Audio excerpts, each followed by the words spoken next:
The Pewtercast is sponsored by huntakiller.com, an immersive murder mystery experience like no other. You can save 20% on your first box when you subscribe by using the code Pewtercast at checkout.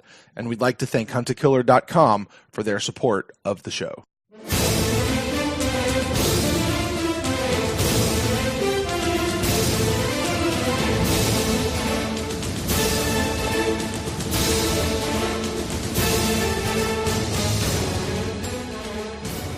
Welcome back to the Pewtercast. I am Brent Allen, your host, joined as always by my good friend Ren Daxt. Ren, it is time for part 2 of our Final Thoughts episode. This is the one where we have now given our final thoughts on everything. We've talked to people in the building, and now we turn the show over to you guys. You guys have been sending in comments, you've been sending in reviews, you've been sending in emails, and this is the show where we get to read those.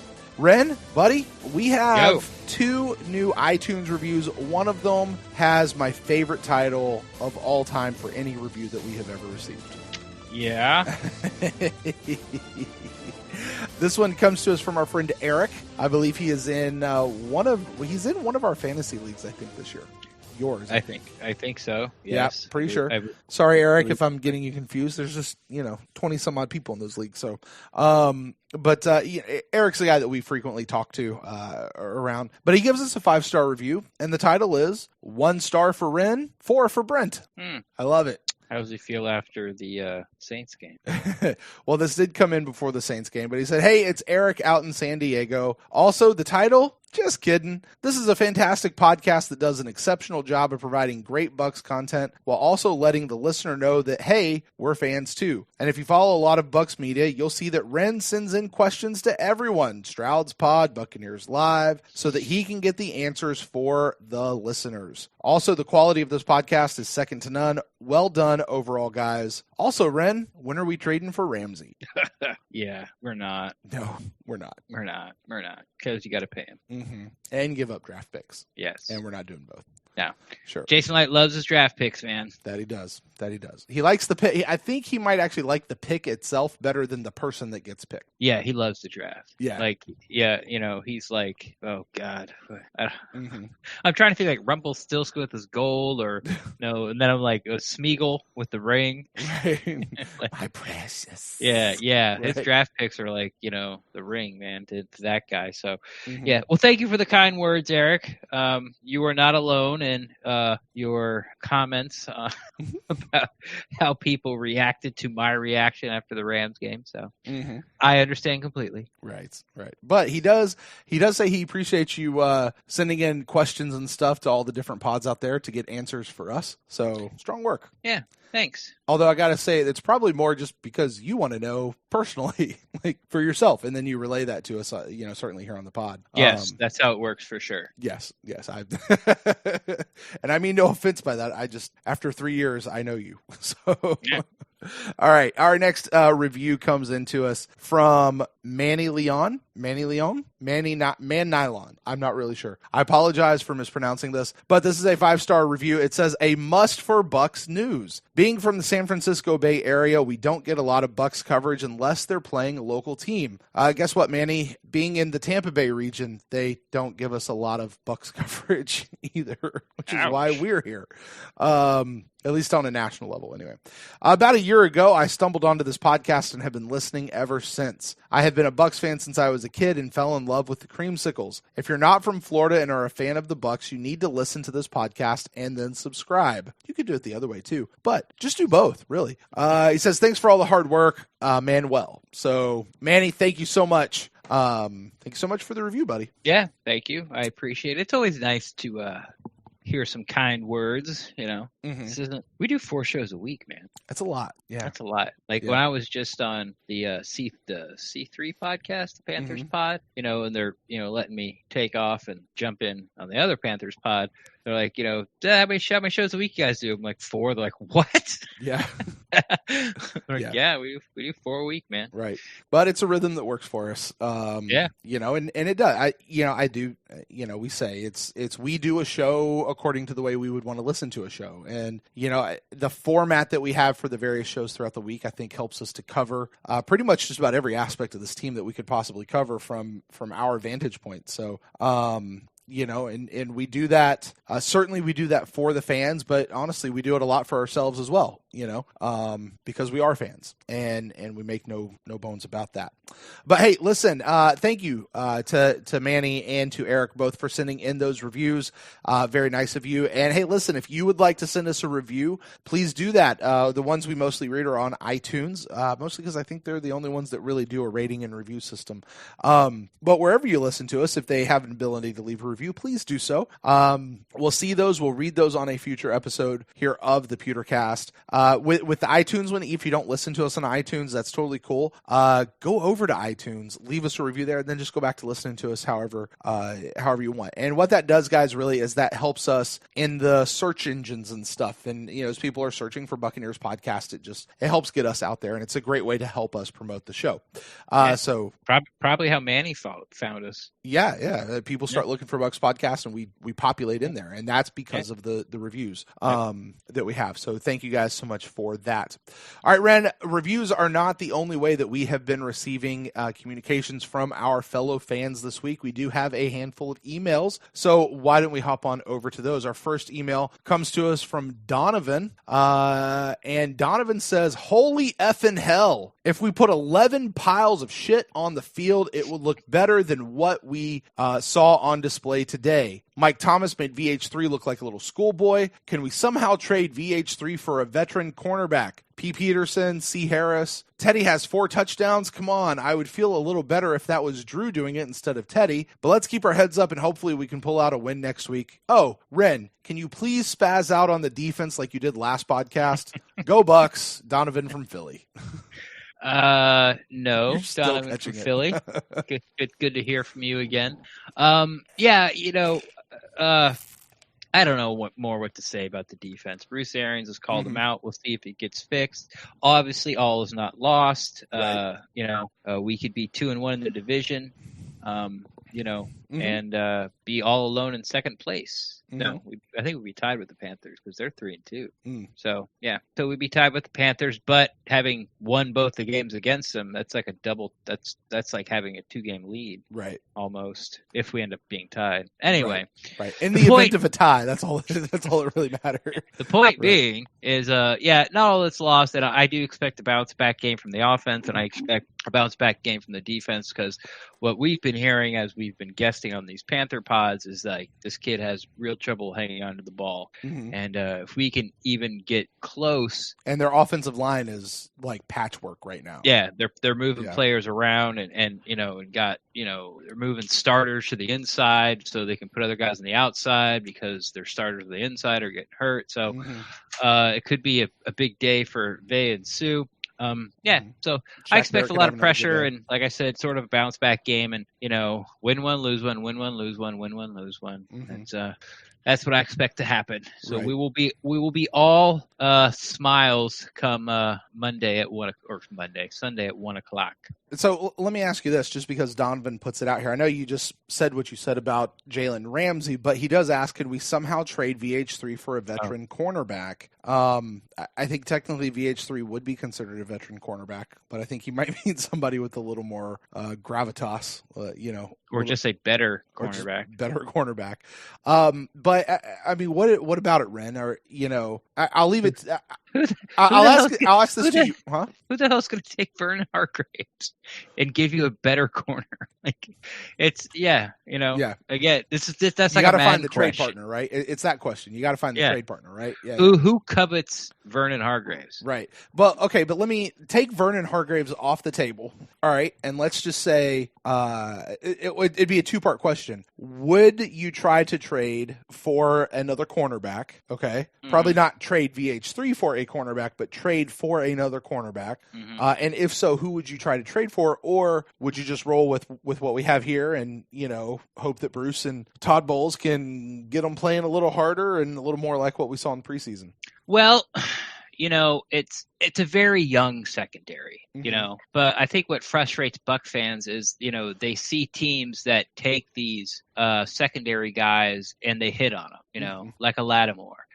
Eli Apple was supposed to be the other sort of top-notch corner in the Vernon Hargreaves draft, and he kind of played himself out of out of New York, the Giants, right. And now he's with the Saints, and they like the way he's playing. So, but we go back to Vernon, and he's been injured. It's year 4 for him, but really it's year like 2.5 from the games that he's played. So you would like to see if, give him some more time, see if they can coach him up. It's just frustrating that none of these guys have sort of hit and been like, this sort of instant, like Adams in New York, who's a safety for the Jets. He became like Ramsey for the Jaguars, a corner for Minnesota, the corner for Miami. I think they're both called Xavier. These guys, they get drafted high and just sort of become like the best of their positions almost like right away. And we've put more picks, since Vernon into the secondary than any other NFL team, and it doesn't seem like any of these guys are hitting. So that's what frustrates people. But I think what the Bucs are going to do is they're going to try to coach him up, and you sort of alluded to it. Was it last show where I think there's going to be some drastic changes in the secondary. Even if it might be, and like Murphy Bunting and Jamal Dean like can't get on the field yet, which was something kind of like what was like last year with Kappa. Like, how bad is Kappa if he can't get on the field in front of Beninock? Well, we came to find out he's not that bad. Right. But then what's going on with these guys in the secondary? So it feels like BA's putting the screws to them, and we'll see how they respond. I think they're going to have a good game against the Panthers. But I think it's going to be more of the inexperience of the quarterback and the pressure, and I think they're going to get some turnovers off that guy. So even though I expect them to play better this Sunday, it still might be fool's gold, and they still might take their lumps. Yeah. It's just frustrating because it seems like they're regressing instead of progressing. There's an interesting thing for this particular game coming up that I heard from them on the other podcast. I have Greg Olsen, their tight end, in fantasy. And I noted this past week, he got 0 points. He pulled a Mike Evans this past week. Like, normally Greg Olsen is money. Like, O.J. Howard had more points in fantasy than Greg Olsen did. You know what I mean? And they said the reason is because they've been keeping Greg Olsen back to block on the offensive line, almost like a sixth offensive lineman. Right. If they do that again this week, and we know the problem has been that middle of the field. That's where the tight ends mostly play, right? Yeah. It is in that area. But if they're holding Greg Olsen back because the line can't do anything, it spells good for at least the Achilles heel of the defense. Right. Because, let's face it. We've all seen the problem with the secondary. If we've been able to pick that out, every other coach in the NFL looks at our game film and they see the exact same thing, right? Because those guys aren't dumb. So, presumably you've got to think at this point the Panthers are planning to attack the middle of the field, but one of their main weapons is going to be held back, or theoretically could be held back, just trying to protect their quarterback, to let him throw to the middle of the field. So I'll be interested to see what happens with Greg Olsen. Do I start Greg Olsen over O.J. Howard this week? I don't know. That's my cross to bear and my decision to make here as the week goes on, but we'll see. So cross to bear. All right. It is a cross to bear. Good luck with that one. Yeah, I know. All right. Well, that's it for Donovan's email. Donovan, thank you so much. Our next email comes into us from Gerald. Gerald says, I apologize if this is long. Don't apologize, Gerald. It's not long. Trust me. He says, I've spent the past 7 years spending on the Sunday ticket to continue to watch the team I followed since 97. Needless to say, it has not been easy spending well over a couple $100 each year, several $100 each year, to watch a team perform horribly, especially on defense, these past 7 years. I have said publicly on fan boards that I'm going to give this team 2 games after the bye, and if they can't pull back-to-back wins then, I'll spend my time with my 2 kids. Both are under 2. Wow, that's 2 under 2. Rather than watch and scream at the disappointment every Sunday. I just can't have my kids around to see me yell and scream at a team that just continues to disappoint me the same way each game. Gerald, I feel the same way, only I do that actually in Raymond James Stadium away from my kids. I actually have a 7-hour round trip car ride that I get to. yes, that I get to do that. And then I come talk about it on a podcast. So the backlash I got from fellow fans was surprising to me with the harsh remarks of not being a true fan. I found you guys to be more calm and level-headed and offer fans like me support for not putting up with this team, unlike some who are just really negative. What can we expect from the team this year? Go Bucks, Gerald from Vegas. Well, first, Gerald from Vegas, you're a terrible fan. I can't believe you're trying to abandon us, and apparently you're a terrible father too. So I don't have anything to say. I'm kidding, Gerald. I'm sitting here shaking my head. I'm kidding, Gerald. I'm going to let that hang on you, Ren. Let's see what you do with it. You're going to have to get out of that by yourself, buddy. I'm not pulling you out of that one. Of course, I'm kidding, Gerald. Yeah, and I appreciate the thinking that we're the level-headedness. If the fan boards were on Facebook, that's what you get. For going on Facebook, don't let anyone tell you about your fandom, because when you get to that point, it's about self-preservation is what it is. Mm-hmm. I mean, I've told the story once or twice, but if when I was younger, like if the Bucks lost, like I was in a terrible mood till like Wednesday. Sure. And I started to realize like why like this is affecting my life, and it's starting to affect my money because I was being short with my tables because I didn't want to be there because I was pissed the Bucks lost. Right. So however you deal with your fandom, by all means do it. And even if you do give it up after the 2 weeks after the bye week, and when this does eventually get turned around, hopefully within our lifetime, Golden Age of Buccaneers football for people. Hold on, it's coming. It's coming. That thing back in the 2000s, that was just the Silver Age. The Golden Age is coming, folks. It is coming. So, do what you got to do. The Bucks will be here when you're ready to come back, or maybe you'll never leave. We shall see. Mm-hmm. But one thing I try to do, and I found this out very quickly, and I never really did it, although sometimes I really wanted to, is tell you how to be a fan. Especially if you're spending money on it, kick and scream and get angry, or be more logical, or you hear this all the time from like the beat reporters, like listen, I'm in the locker room, like these guys, no one takes losses worse than the players. And that's a bunch of garbage.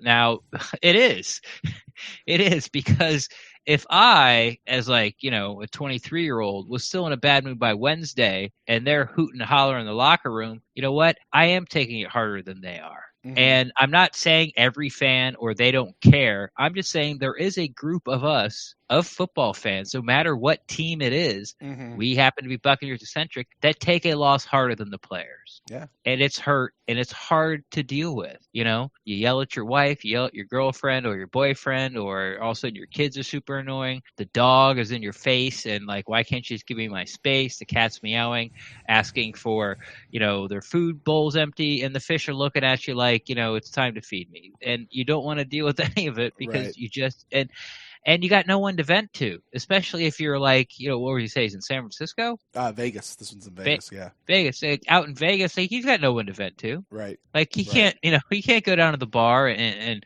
have a couple beers and bitch about the Buccaneers. No one gives a shit in Vegas. Right. Like, they're getting the Raiders, and that's they're why going to tell you it's your fault for being a Bucs fan. Pick a better team. Right, that's all they're going to say. And they wouldn't be wrong. Yeah.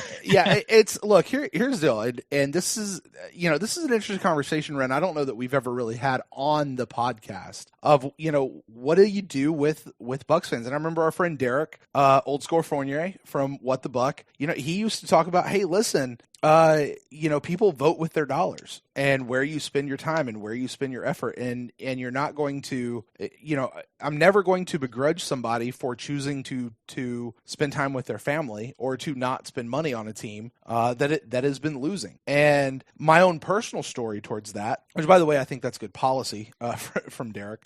But my own personal story from that is, I've been a Bucs fan now for the past 20 some odd years. And when we moved to Florida, what was it, around 2 years ago, I think, maybe 3 years ago now, the idea that I could suddenly get season tickets to the Buccaneers, like we were in a position where we could make that happen financially. We were finally close enough, because I've been an out of market fan for the vast majority of that time. The idea that I could get season tickets, I'm going to show up to every game and I'm going to be there early and we're going to do this. And I'll never forget, I don't know if I've told this story on the podcast either. I always strive to be honest in my fandom here on the show.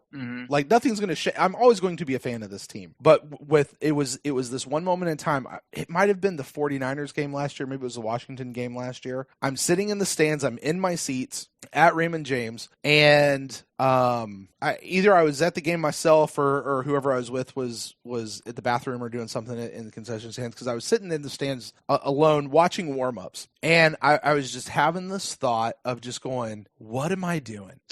What am I doing? Why am I spending all this time and all this effort, and I'm arranging childcare for my kids, you know, because the way my wife's work schedule, she's not able to come with me to a lot of the games. But I'm spending all this money on the tickets, and tickets are not cheap. At least the ones that we get, they're not cheap. But then on top of that, the childcare for my kids, the time to come down, and if there's a 1:00 game, I'm coming down the night before, because I'm not getting up and rushing down there in the morning, right? Like, and so there's the money on the hotel, and then, you know, you got the food for travel and the car expenses, and I'm like, all of this stuff I'm just adding up, and I'm sitting here going, what am I doing for a team? And we were in probably the middle of a 6-game losing streak or something, you know, or whatever.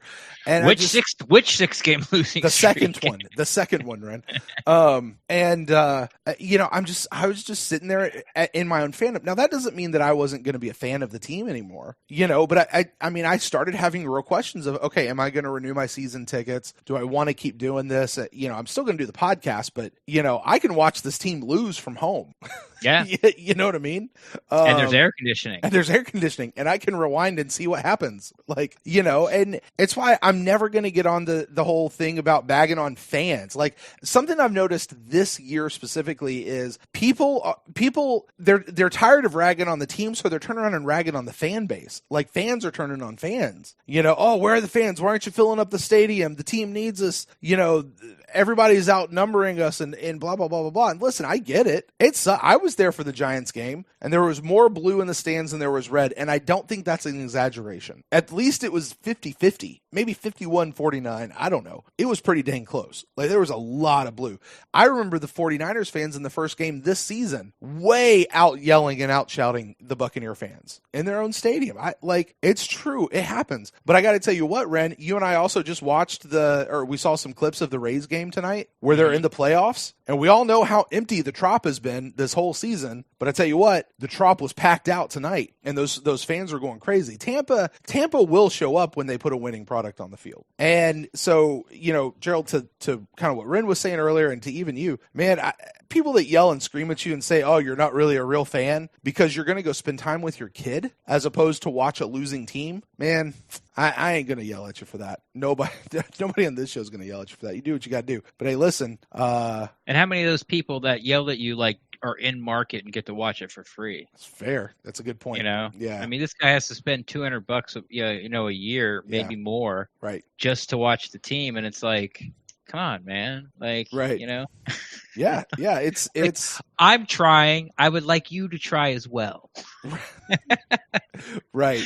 So, you know, Gerald finishes up. I feel like this has been a very long, drawn-out thing of, hey, don't let people tell you how to be a fan, which I think is a great message to talk about and to hear. But what can we expect from the team this year? Gerald, we don't know. We've said the defense would be great. Yeah, 8-8. That's probably about it. Truth be told, be 8-8. Still be around. For the record, I did renew my season tickets this year. I'm back, you know, and we'll see what happens next year. I don't know. But still love this team. We're still talking, Ren, 4 times a week. Yeah, 4 times a week, and will. And even we will if you do give up your season ticket. That's true. That is true. That part won't stop. All right, next email comes to us from Anthony. It says, hey guys, it's Anthony from Tampa. Hey, there's a local guy. I wasn't able to get through on the instant cast, but I really wanted to share my thoughts with you guys on the officiating. 3 huge keys of the game: that fumbled punt, the PI on a big 3rd down play, and disqualifying Carlton Davis. All 3 changed the momentum of the game, and 3 were absolutely ridiculous calls. Davis made a beautiful football play, period.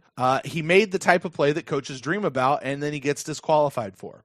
Ren? Yeah, you know, that was a bang play, and seeing it, I can understand the penalty. I don't like it. I think it's kind of crap. But ejecting him for it, that was garbage, because it's not like he lined him up or had a chance. He just basically broke off his receiver, turned around, and they ran into each other. I mean, he did lower his head though, like he physically. But I mean, at some but he point, wasn't targeting his head. Right? No, that's just instinctive, right? He was he was lowering his head to get his shoulder square to make the tackle, and they went helmet to helmet. Right. Now, unfortunate. Yeah. Is it a penalty? Yes. Yeah. Was he Could it doing cause a it? concussion? Yes. Yes. On either of them. Yeah. Yeah. Should it have been a penalty? Absolutely. Mm-hmm. Do I think that he did it on purpose and it was such a close bang bang play that maybe that's one you kind of just let go? Yes, but I'm a Bucs fan, so I might be biased. But tossing him from the game was ridiculous. Okay, well let's go back and put the shoe on the other foot. Okay, go back to week 1 when Quan gets tossed from the game for the helmet to helmet he put on Jameis. Now you actually probably had a better vantage point of that than I did, watching it on TV and seeing a replay. I didn't get to see, they didn't show a whole lot of that in the stadium when that happened. But and I'm making a total guess here. Quan and Jameis have a relationship. They came into the league together. I don't think Quan is intentionally trying to hurt Jameis in any way, shape, or form. And Quan even came out, he said the same thing. He's like, look, Jameis is my brother. He knows me. I know him, blah, blah, blah, blah. And he got onto other topics. But, did you feel that ejection was also ridiculous? Yeah. But I will say that it looked like Quan was measuring him up more than Carlton Davis was. Like, Carlton Davis was a bang-bang play. Like, he sort of turned around, like you said, started to lower his body to try to tackle the guy. Yeah. But they were on top of each other in a split second. Right. Quan looked like he, looked at Jameis and measured him up and then hit helmet and to said, helmet. I'm coming for you, bro. Yeah. And I'm not necessarily saying he tried to go helmet to helmet, but it looked like that. Like, he had enough time to, break down and set himself, and then he lunged forward and ended up being helmet to helmet. Do I think he should have got kicked out for it? No, I don't. I don't. And I don't, if that, and I will take back my previous comment about when we talked about final thoughts. If that Vernon Hargraves, Michael Thomas, OPI, non-OPI was on third down, then I will change my mind that could have changed the game. The Leclerc thing, I think, like I said, I think it washes out because we got a pick 3 plays later and ended up going up 7-0 off that turnover. So, the best you could have hoped for with Leclerc recovering it was a touchdown, and we kind of got it anyway. Right. What was the third thing he was? He talks about that was it. It was the fumble punt, it was the PI on third down, and then disqualifying Carlton Davis. Yeah. So, but again, my point, I'm sorry, Ren. My point in bringing up Quan and talking about Davis is I don't think you're being biased to say that you think that was a ridiculous call. That's all. To throw him out. Yeah. To say, oh, you're biased, so you think it's a ridiculous call. No. Yeah, I think you just think that it was a bias, or that it was a crazy call anyway. It was. Yeah. It was. Yeah. Not the penalty, but to kick him out. Right. And apparently that came from New York, and that was, the refs were going to let him go, and they got stopped. New York stopped them. Yeah, and that feeds into the conspiracy theory stuff that, they wanted the Saints to win and all that other garbage that's going around. And here's my thing on that. I'll touch on this very briefly. You would have to be so stupid as the NFL to try to fix or taint your game secretively because you make so much money. Right. And if that ever gets out, you're not going to make so much money. Right. And so there's no they're going to get their money no matter what. And it'd be and you can make the argument, well, if the teams in the bigger markets play better, that means that they'll get more eyes on it, and then their revenue will go up next time they sign it. Okay, but is it really going to be that much?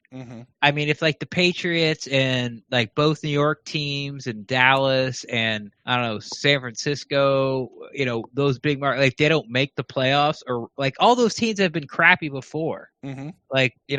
Spoiler alert, the Patriots used to stink. The Cowboys were mediocre for a while. The Niners are just coming off a stinky streak. The Seahawks were terrible, like the Buccaneers were till Mike Holmgren got there right before Pete Carroll. I mean, every team in the NFL has gone through a stinky period.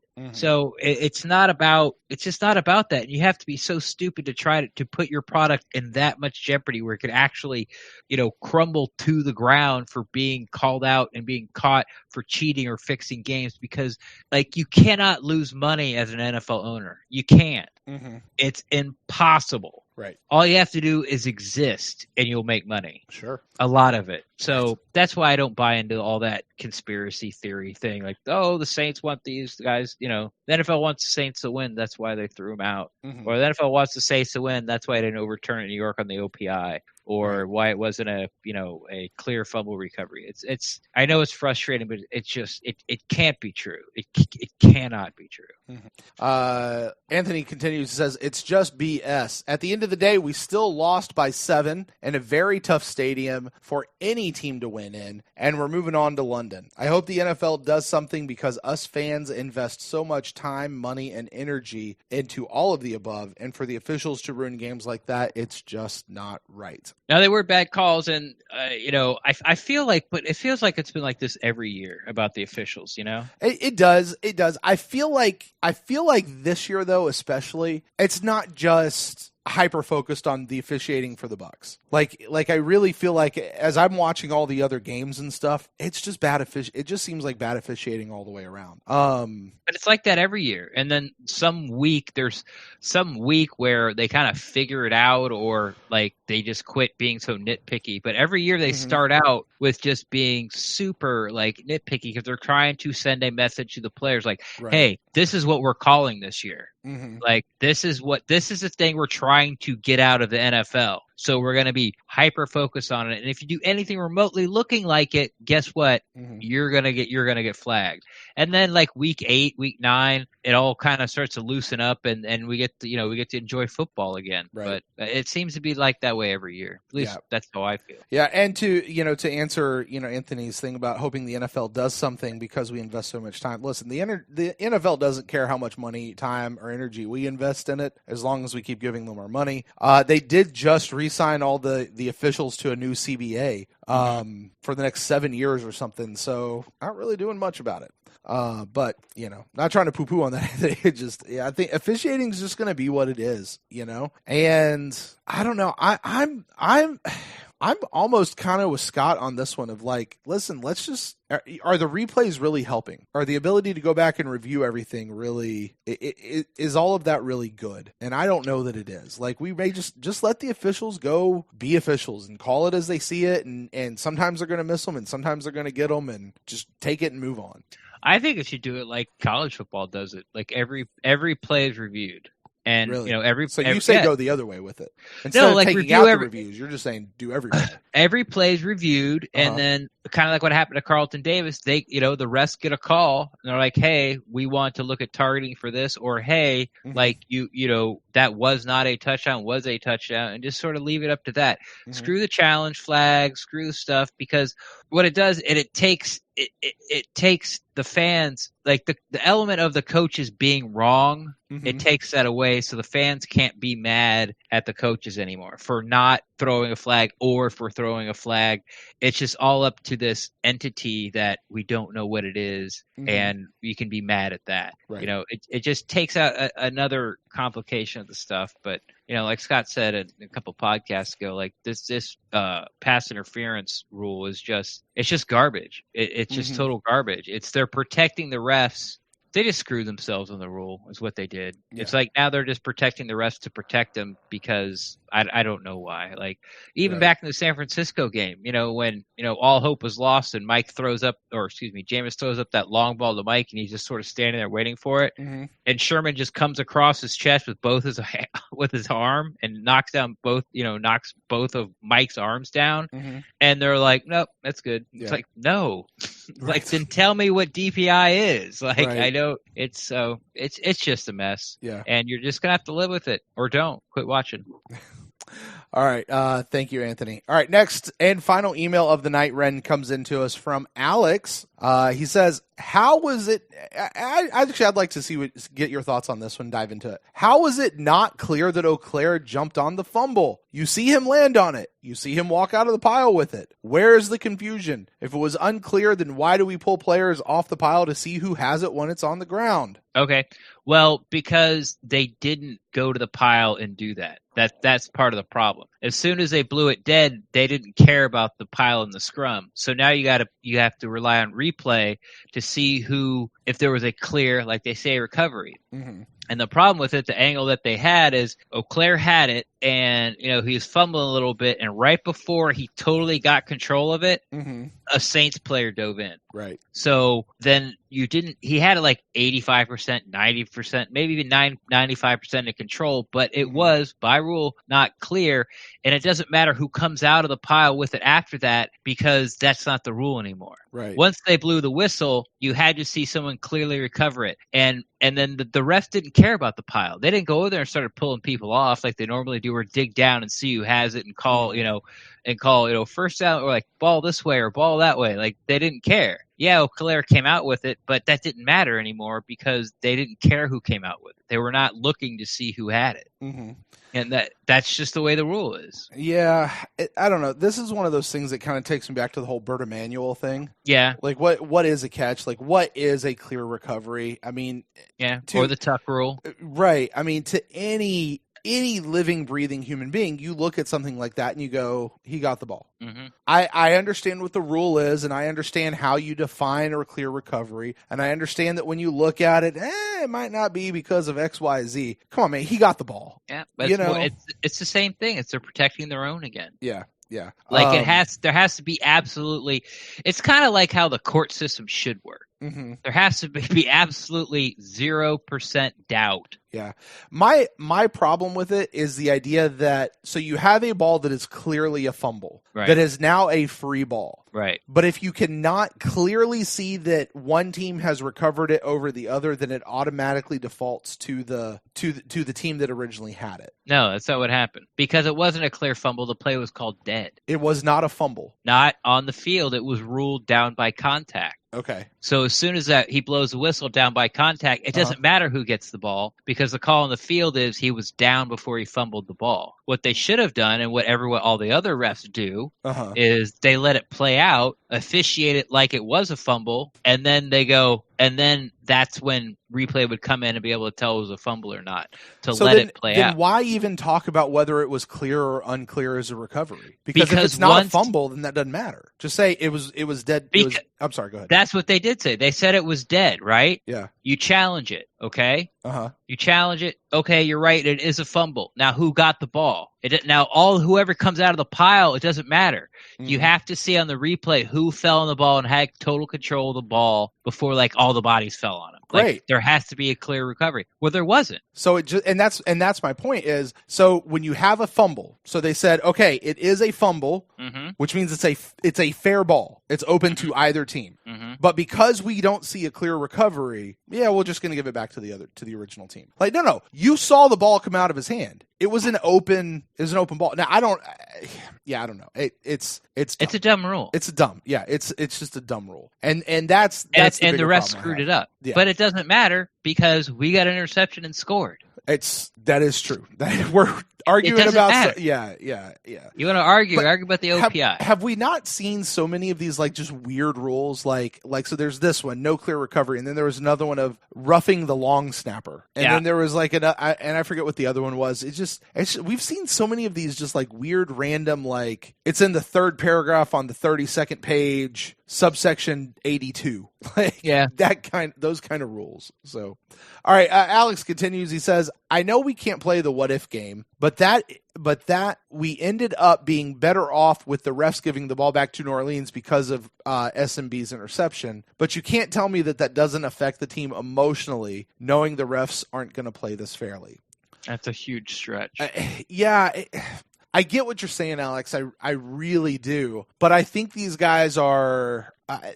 it's not the first time they've been jobbed by a call. They've been playing football since they were 6. Right. And at that point, because they all know you have to have a short memory. You just go back out and play the next play. And they did. And got an interception. And they got an interception. Right. He says, I don't even want to think about the Michael Thomas OPI. I'm not mad. I'm not sad. I'm just confused. Hand fighting doesn't involve a straight push to the chest after 5 yards. If that's legal, then why was Mike Evans getting called on so many OPIs? Alex, you're right about that. It was OPI. I mean, as Scott said, if that's not OPI, then I don't know what is. It was. They messed up. I'll tell you this, Ren. I do wish the team, or I'm sorry, not the team, the league would publicly kind of come out and kind of say, okay, here's the list of all the calls we got wrong. They won't do that because it's going to put them in a bad light. But just come clean to the public. Like, no, they do, but they don't give it to the public. It's an internal. Great. Because you could send all these plays in. I think you send up 10 a week and go, hey, explain to this. Yeah. Explain why this. And, they'll say, oh, we got that wrong, or we got that right, or this is why it was called that way. Right. But see, here's the thing. As a football fan, that would actually make me trust the league a little bit more. If they put that kind of stuff out there, because one, it would help me understand their thinking behind some of these rules more often. You know what I mean? Like it, and to just have them sit back and say, yep, listen, they screwed it up. Like I've said a couple of times now, I'm okay with the human factor of a referee. Right. Like it's a judgment call. I'm okay with that. Just tell me you screwed up and we can move on. And oh, by the way, let's put some accountability into this. If you get the same ref who's screwing up again and again and again and again and again, then we got to talk about that. And I know that's an internal thing for them. They keep track of all that stuff. Yeah. But I just, the league owes it to us, Ren. They owe it to us. Okay, maybe not. Maybe not. The NFL gives a shit about you and I. And yet we love them. And we watch them, and we do things like podcast about it 4 times a week, Ren. But for now... Only during the season. Only during the season. But for now, Ren, that is going to be the close. That's it. That's going to be it. That's going to be the close of our 4th podcast for this week. The next podcast we have will be coming out in just a day or so, which kind of kicks off our next week as we're looking at the upcoming game here against the Saints. That will be our Buck in the News show. We'll take a look at all the headlines that have come out about the Buccaneers over the course of this past week. We're playing the Panthers. We are playing the Panthers. Who did I say we were playing? The Aints. I said we're playing the Saints. No, playing the Panthers. Thank you for correcting me on that. Sure. Yeah, so Buck in the News, that's coming out. Did you hear Ira call Mike Evans Mike Williams like 4 times on his podcast? No, I didn't. That's funny.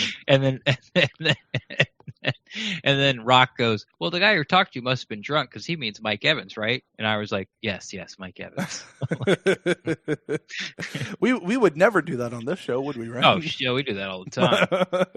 All right, guys. Well, hey, listen, join us for the Buck in the News show, and then join us for the Instant Cast. The plan is 10 o'clock Sunday night, same place, same time, youtube.com/the Pewtercast. Phone lines will be open, and we'll talk about the Bucks versus the, not Saints, I was just about to say it, the Panthers in London, the second division game for them of the year versus the Panthers. We'll see if we can't sweep them. Hopefully we'll be celebrating a win come Sunday. Hey, are we going to do the Instacast at any different time?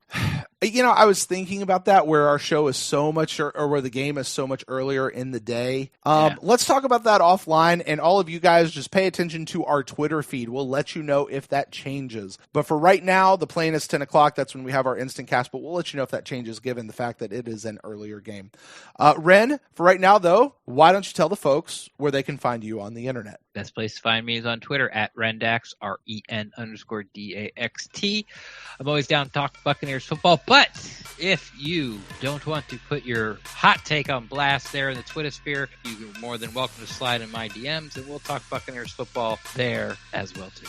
And if you'd like to contact me, you can find me at Brent Allen Live across all the social medias. And the show is at the Pewtercast on Twitter and on Facebook. Send us emails like so many of our friends have done tonight to thepewtercast@gmail.com. Send us iTunes reviews and all of that. I'd like to say thank you and a shout out to all of our patrons who continue to support us faithfully. Patreon.com/thepewtercast. You guys can go over there and find out how you can support the show directly through a small recurring monthly donation. Well, Ren, until the Buck in the News show, which will be coming out pretty quickly, we'll close the show out as always. Go Bucks!